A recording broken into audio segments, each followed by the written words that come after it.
మామూలుగా పోలీసు వ్యవస్థ చాలా బాగా పనిచేస్తుందన్న విషయం మీరు దగ్గరగా పోలీస్ ఆఫీసర్స్ని చూశారు కూడా, చాలా మంచి విషయం. కానీ ఏదో లాస్ట్లో వచ్చి హ్యాండ్స్ అప్ అన్నట్టు ఒక రేవ్ పార్టీలో ఇంకా కూడా మనకి పట్టుబడి దాన్ని రాద్ధాంతం చేస్తున్నాం అనే కోణం తప్ప ఈ డ్రగ్స్ సరఫరా ఎక్కడి నుంచి వస్తుందనే దృష్టి నార్కాటిక్స్ కంట్రోల్ బ్యూరో ఎంతవరకు సఫలీకృతమైంది మురళి గారు? అంటే సాధారణంగా ఇప్పుడు ఈ కేసే తీసుకోండి. ఈ కేసులో ఎలాగుంటుందంటే డ్రగ్ అన్నది అక్కడికి వెళ్ళాక తెలిసింది. ముందు వాళ్ళకి వచ్చిన కంప్లైంట్ ఏంటి, బాగా సౌండ్ పెట్టి న్యూసెన్స్ చేస్తున్నారు అనే దాని మీద పోలీసు వెళ్ళిన తర్వాత అక్కడ లిక్కర్ పర్మిషన్ లేదు కాబట్టి లిక్కర్ కేసు, డ్రగ్స్ దొరికాయి కాబట్టి డ్రగ్ కేసు, ఇలా రకరకాలు వస్తాయి. డ్రగ్స్ కూడా దొరికాయి. ఏమేమి డ్రగ్స్ దొరికాయని చెప్పారు? ఎల్సీడీ అంటున్నారు, అది ఇంకా కన్ఫర్మేషన్ కావట్లేదు. ఎల్సీడీగా అదే అంటూ, అది మన దగ్గర అయితే పర్మిషన్ లేదు, మిగతా దగ్గర పర్మిషన్ ఉంది. మిగతా కంట్రీస్లో ఎల్సీడీ ఇవన్నీ దొరికాయి అంటున్నారు, కొకైన్ అంటున్నారు, కానీ ఇంకా క్లారిటీ రాలేదు. ఇప్పుడు మీరు అన్నది చెప్తున్నట్లుగా నార్కో డ్రగ్ ఏం చేస్తుంది అని అన్నారు. అన్నిటికీ వాళ్ళకి ఇన్ఫర్మేషన్ ఉంటుంది అని అనుకోవచ్చు, అనుకోలేము. ఎందుకంటే ఇది వ్యవస్థ, పెద్ద వ్యవస్థ ఉంది. ఎవడో ఒకరు తెస్తాడు, ఎంతో కొంత ఇస్తాడు, దానికి చెప్పలేము. ఇప్పుడు ఈ పార్టీలో కూడా ఫస్ట్ డ్రగ్ పార్టీ అని కూడా చెప్పరు, రేవ్ పార్టీ అంటారు. రేవ్ పార్టీ అనగానే లిక్కరు ప్లస్ అమ్మాయిలతో నూడ్ డ్యాన్స్ అనుకుని చాలామంది వస్తారు. ఇక్కడికి వచ్చిన తర్వాత ఇంకా జోష్ పెరగడానికి స్పెషల్ పార్టీ అని అన్నారంటే అర్థం ఏంటంటే డ్రగ్ ఇస్తారు. దాంట్లో కూడా కోడ్స్ ఉంటాయి, గోల్డ్, సిల్వర్ అని. తర్వాత ఇప్పుడు కొత్తగా మనం శీలావతి అని పేరు పెట్టారు, అంటే గంజాకి సంబంధించింది. శీలావతి ఉంది అని అంటే అందరూ ఏమనుకుంటారంటే సాధారణంగా అమ్మాయి అనుకుంటారు. శీలావతి అంటే అమ్మాయి కాదు, డ్రగ్ అది ఒక్క మన గంజాయి. ఆ శీలావతి అనేది కేవలం ఏఓబీకే స్పెషల్. శీలావతి పార్టీలో ఉంది అని అంటే చాలామంది వస్తారు. ఎందుకంటే గంజాయి గురించి తెలిసిన ఎవరైనా సరే శీలావతి ఉందంటే గంజాయి ఉందని అర్థం. అంటే అదొక నష బత్తు. కానీ వాట్సాప్లో ఏమంటే శీలావతి అనగానే మా అందరూ ఏమనుకుంటాం అమ్మాయి వచ్చింది అనుకుంటాం. శీలావతి అంటే అమ్మాయి కాదు, గంజా. అంటే ఇవన్నీ కోడ్ వర్డ్స్గా కోడ్ వర్డ్స్, ఇవన్నీ వస్తాయి. ఈ కేసులో ఒక్కటి బయటపడిన తర్వాత సప్లైర్ ఇక్కడితో ఆగిపోతుంది కేసు. బెంగళూరు పోలీసు తీసుకున్న కేసు కూడా ఇక్కడితో ఆగదు, ఖచ్చితంగా స్టెప్ ముందుకు వెళ్తుంది. దీని ఆర్గనైజర్ ఎవరు, ఎక్కడి నుంచి సప్లైర్ అయింది, ఇదంతా ఇది టెంప్ట్గా, అంటే ఇది ఆర్గనైజర్ క్రైమ్ కానీ వాళ్ళు చూస్తున్నారు. అంతే, ఆర్గనైజర్ క్రైమ్ కాబట్టి సప్లైర్ ఎవడు, దీనికి వెనక్కి ఎవరు యూజ్ చేశారు, వీళ్ళకి ఎక్కడి నుంచి వచ్చింది, ఇది ఇక్కడితో ఆగింది, ఇక్కడికి అప్పటికప్పుడు అయితే ఆర్గనైజ్ చేసే పార్టీ అది కాదు, గ్రూప్గా డిసైడ్ అయిన తర్వాత వచ్చింది. ఈ ఆర్గనైజర్ వాసు అనే పేరు వచ్చింది. ఈ వాసు అనే వ్యక్తి ఆల్రెడీ ఇది మీద కేసులు ఉన్నాయి కాబట్టి ఖచ్చితంగా అందులో కూడా తీసుకొస్తారు. నాకు తెలిసిందా, నేను బెంగళూరు పోలీసులు మాట్లాడితే ఆయన మీద పీడీ యాక్ట్ కూడా పెడతామని చెప్తున్నారు. రైట్, ఇది చాలా అంటే సాంఘిక సామాజిక నేరాలు చాలా ఉంటాయి మురళి గారు.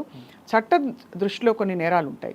ఉదాహరణకి అమ్మాయిలు అబ్బాయిలు విచ్చలవిడిగా ఇలా పార్టీలు చేసుకుని తిరగడం, ఇంక్లూడింగ్ ఇంకా ఏంటో శారీరక సంబంధాలు అన్నవి తప్పకుండా సామాజిక సాంఘిక కోణం నుంచి తప్పు.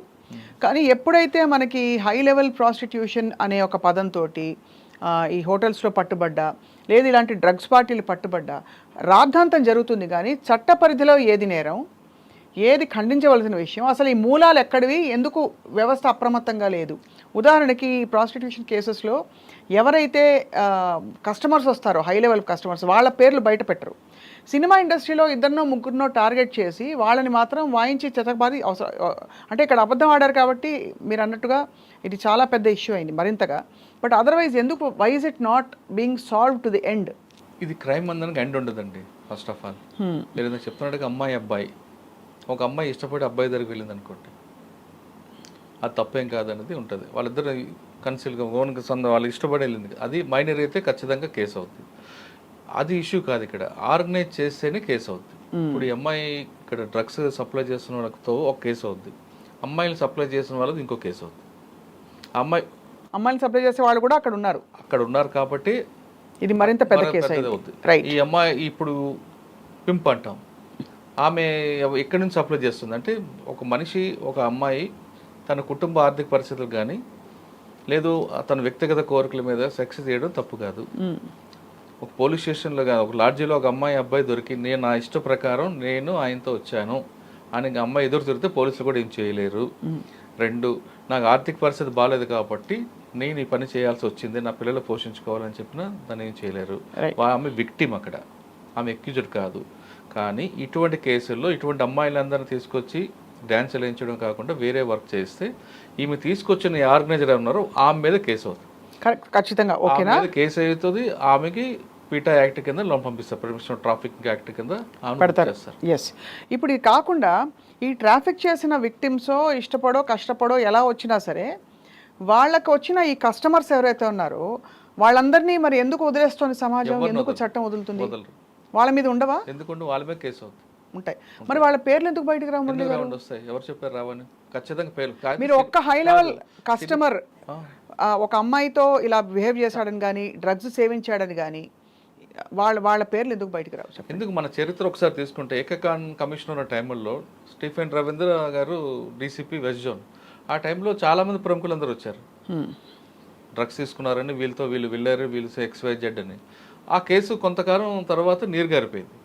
ఎందుకు అంటే ఈ సినిమా పరిశ్రమ సంబంధించిన హై ప్రొఫైల్ అంతా కూడా వెళ్ళి ఏదో మాట్లాడుకున్నారని అలాగా దాన్ని నీరు గారుస్తారు. రైట్. ఇప్పుడు మీకు చెప్తున్న కేసుల్లో మనం బెంగళూరు రేవ్ పార్టీ తీసుకోండి. బెంగళూరు రేవ్ పార్టీ ఆఫీసర్ యొక్క ఇన్వెస్టిగేషన్ ఆఫీసర్ యొక్క ఆయన స్కిల్, ఆయన ఒక ప్యాషన్ బట్టి వెళ్తుంది. ఆయన చేసిన సుపీరియర్ ఆఫీసర్ డీజీ ఉన్నారనుకో, ఆయన సపోర్ట్ చేసి లేదు మనకి కల్చర్ లేదు దీన్ని ఎండ్ చేయాలి ఆయన గట్టిగా ఆయన కూర్చుంటే ఇష్యూ క్లోజ్ స్ట్రాంగ్గా వెళ్తుంది.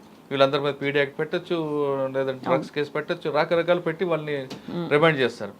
లేదు మనకెందుకు అని స్పీడ్ అప్ వద్దు, పక్కన సార్ ఎవిడెన్స్ సెంటర్కి ఎలాగుంటాయంటే పోలీసులు కేసు గట్టికి ముందుకు వెళ్ళాలనుకోండి, స్పీడప్ చేయి, వాడిని బెయిల్ రాకుండా చూడు, కస్టడీ వేసుకో అని ఈ ఇండికేషన్ ఇస్తారు.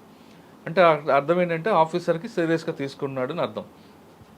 లేదు దాన్ని నీరు గార్చాలనుకోండి, ఐఓ చెప్తాడు సార్ మంచి ఎవిడెన్స్ దొరికింది సార్ అంటే పక్కన పెట్టి తర్వాత చూద్దాం అన్నాడు అనుకోండి, లేదు స్లోప్ చేయంటారు. ఈ రెండు వాడారంటే ఆ ఐఓ కూడా నాకు ఇందులో అని వదిలేస్తారు. వాటి మన దగ్గర అప్పుడు 2014లో ఏకకాన్ గారి టైంలో గట్టిగా చేశారు అదే, కానీ ఎందుకో మరి తర్వాత అది నీరు గారిపోయింది. అదే తర్వాత పూరి జగన్నాథ్ గారు వచ్చింది. పూరి జగన్నాథ్ చారమ్మ వీళ్ళందరూ వచ్చారు. ఆ కేసు ఏమైంది 6 నెలల తర్వాత జరిగింది కాబట్టి వాళ్ళకి ఎవిడెన్స్ దొరకలేదు. రైట్. అది ఇమీడియట్గా వచ్చి ఉంటే దొరుకుతుంది. ఇప్పుడు హేమ ఉన్నారు, హేమ ఇమీడియట్గా నిజంగా ఆవిడ నేను డ్రగ్ తీసుకోలేదంటే ఆమె స్వయంగా వెళ్ళి ఆమె బ్లడ్ శాంపిల్ ఇచ్చుంటే రాద్దంతో అయ్యేది కాదు. రాద్దాంతో కాదు, ఆమె క్లీన్ చిట్గా బయటకు కూర్చుంటుంది. కానీ ఎప్పుడైతే నాకు హెల్త్ బాగాలేదు అంటూ రకరకాలుగా ఆమె రీజన్స్ చెప్తుందో సస్పెక్ట్ ఎక్కువ అవుతుంది ఆవిడ మీద. ఇప్పుడు ఆవిడ మీద సస్పెక్ట్ ఎక్కువైంది కేవలం డ్రగ్ ఒకటే కాదు, అక్కడ అమ్మాయిలు అందరూ వచ్చారు, అమ్మాయిలు కూడా ఎవరెవరు సప్లై చేశారు అనే కోణం కూడా వచ్చింది కాబట్టి ఇన్వెస్టిగేషన్ అలా జరుగుతుంది. అలా జరుగుతుంది. ప్రస్తుతం ఎక్కడున్నారండి హేమ గారు? హేమ గారు ప్రస్తుతం హైదరాబాద్ ఉన్నారు అనుకుంటా.